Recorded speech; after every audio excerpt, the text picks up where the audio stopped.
Hello everyone, Kayla here, and today I'm going to be bringing you guys a video talking about how you can retain length with wash and goes.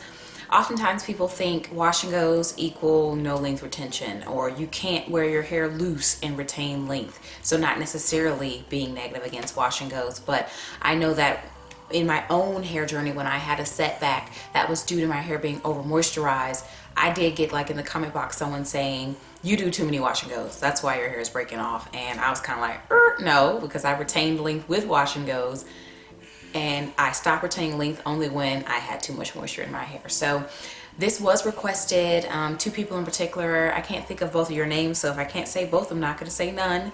You know who you are. Requested me to make this video on how you can retain length with wash and goes. So I'm gonna preface this video by saying that I do not follow these rules 100% all the time. If I did, my hair would be banging and slanging, like really, but I don't.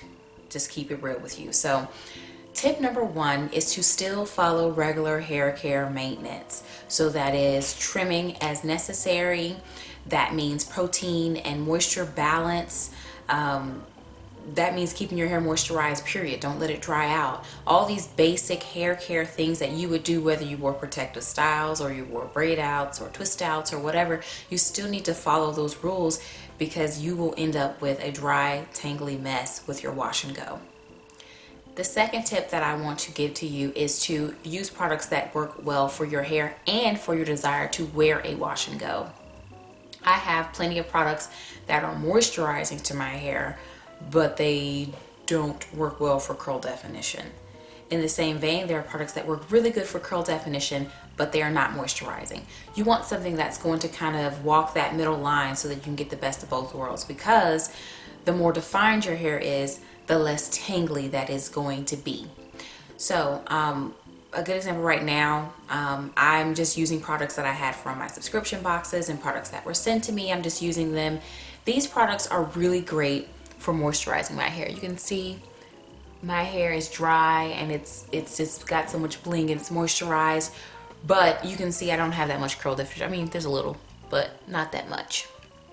These particular products, with soaking wet hair, I put these products in and I can see my hair instantly expanding and puffing and frizzing when it's soaking wet. So that's going to cause problems later on when you're trying to wear a wash and go with hair that is not super defined, because you're not using products that work well.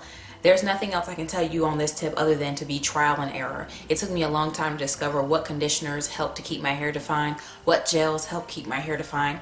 It is just something that's going to take time and trial and error, but doing this is definitely going to help you to retain length with your wash and go.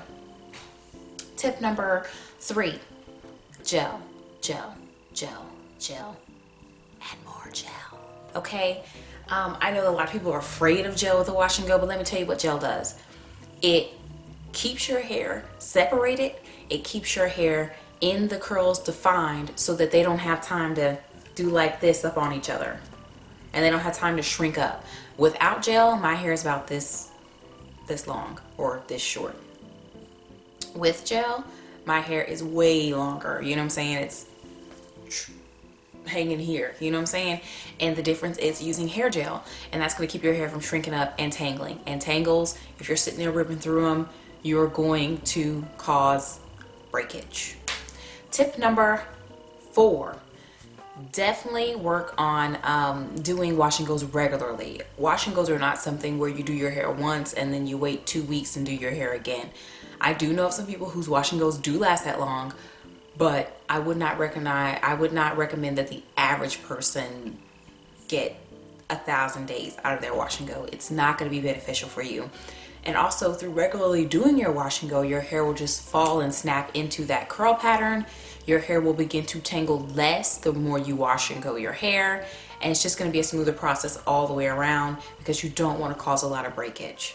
And tip number five is to get as many days as possible out of your wash and go. I usually have my hair super flat and super defined on day one so that it will last a long time. It kind of goes hand in hand with all the other tips. So you notice all these things kind of intertwine and kind of overlap each other. They kind of all have the same purpose and the same outcome. So by getting super defined hair and making sure that it is super set on the first day, you're going to get more days out of your wash and go. You want to get as many moisturized days out of your wash and go as possible, because that's less manipulation. I mean, and I don't really see much of a difference between putting your hair in a bun and not touching it all week, and then putting your hair in a wash and go and not touching it all week, especially if it is protected and coated with a layer of gel or some sort of products that will help lubricate your hair and protect it from the elements. So these have been my tips on how to retain length with a wash and go. What are some of your tips for retaining length with a wash and go? Definitely drop those below in the comments so that we can all kind of have a learning situation going on here. Share this video with your friends who may be interested in wearing a wash and go or are afraid to wear a wash and go because they think that they won't retain any length. Make sure you like this video and subscribe to my channel so that you don't miss any more of my videos. And I'll see you guys in the next one.